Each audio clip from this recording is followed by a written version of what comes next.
যে রব্বুল আলামিন আমাকে আপনাদের মাঝে আপনাদের সেবা করার জন্য সুযোগ করে দিয়েছেন। কুমিল্লা জেলা একটি অত্যন্ত স্বনামধন্য ঐতিহ্যবাহী জেলা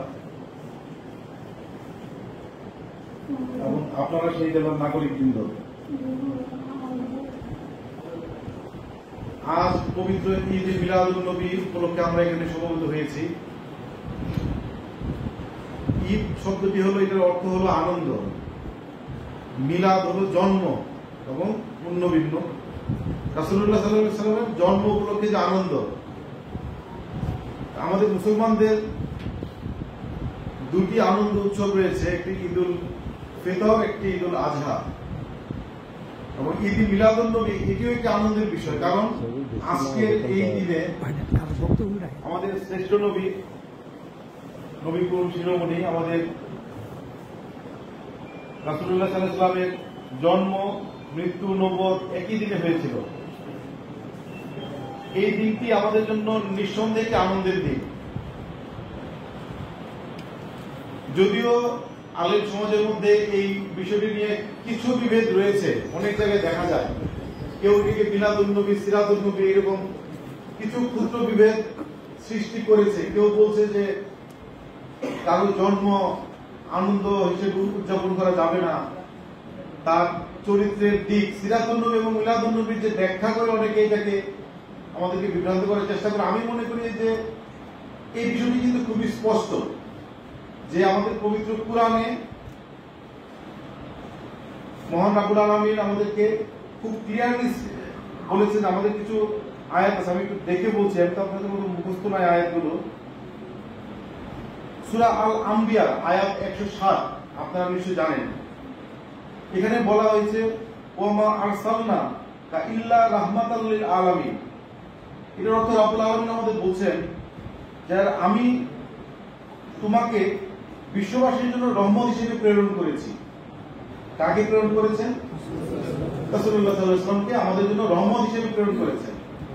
তো আমরা কখন আনন্দিত হই আর কখন কষ্ট পাই? যখন আল্লাহর রহমত আমাদের উপর নাযিল হয় তখন তো কষ্ট পাওয়ার কিছু না, আনন্দের বিষয়। তো যাকে আল্লাহ তাআলা পবিত্র কুরআনে বলেছেন আমাদের জন্য রহমত হিসেবে নাযিল করেছেন, আমাদের কাছে উপহার হিসেবে পাঠিয়েছেন, নিঃসন্দেহে আনন্দের বিষয় আমাদের জন্য। এটা পবিত্র কোরআনে কিন্তু সুস্পষ্ট ভাবে আজকের এই দিনটি যে একটা ঈদ, একটি আনন্দ, এটা কিন্তু পরিষ্কার, এখানে কোনো কনফিউশন নাই।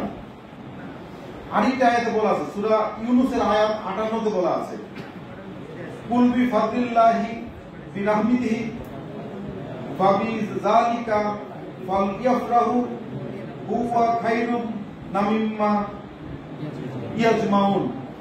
এটার অর্থ হলো, হে হাবিব সাল্লাল্লাহু আলাইহি ওয়াসাল্লাম, আপনি বলুন, আপনি বলে দিন মুসলমানগণ যেন আল্লাহর নিয়ামত ও রহমত পাওয়ার কারণে যেন খুশি প্রকাশ করে, যা তাদের যাবতীয় বস্তু হতে উত্তম। তার মানে যাবতীয় বস্তু, আল্লাহ কোন বান্দা যদি সারা দুনিয়া একদিকে পায় তার থেকে উত্তম যা আপনাকে পেয়েছে। আসলে পবিত্র কুরআনে এরকম আরো অসংখ্য আয়াত রয়েছে যার মাধ্যমে আমরা নবীজি সাল্লাল্লাহু আলাইহি ওয়াসাল্লামের যে আমাদের প্রতি আল্লাহ তাআলা তাকে আমাদেরকে দিয়েছেন রহমত হিসেবে, এটা নিঃসন্দেহে আনন্দের একটি দিন। তা আমরা আনন্দ করব আমাদের প্রতি মহানবী সাল্লাল্লাহু আলাইহি ওয়াসাল্লামের যে শিক্ষাগুলো রয়েছে, এই শিক্ষাগুলো থেকে আমরা কিন্তু ধীরে ধীরে মুসলমান জাতি সারা বিশ্বে বিচ্যুত হয়ে যাচ্ছি। আপনারা দেখেন বিশ্বে আমাদের মধ্যে ঐক্য নাই, আমাদের মধ্যে কিন্তু ঐক্যের খুব অভাব। ফিলিস্তিনে আমাদের মুসলমান ভাইরা, আমাদের মুসলিমদের উপর কি অত্যাচার হচ্ছে, কিন্তু আমরা কিন্তু মুসলমান সারা বিশ্বে একত্রিত হতে পারিনি, এখন পর্যন্ত একমত হতে পারিনি।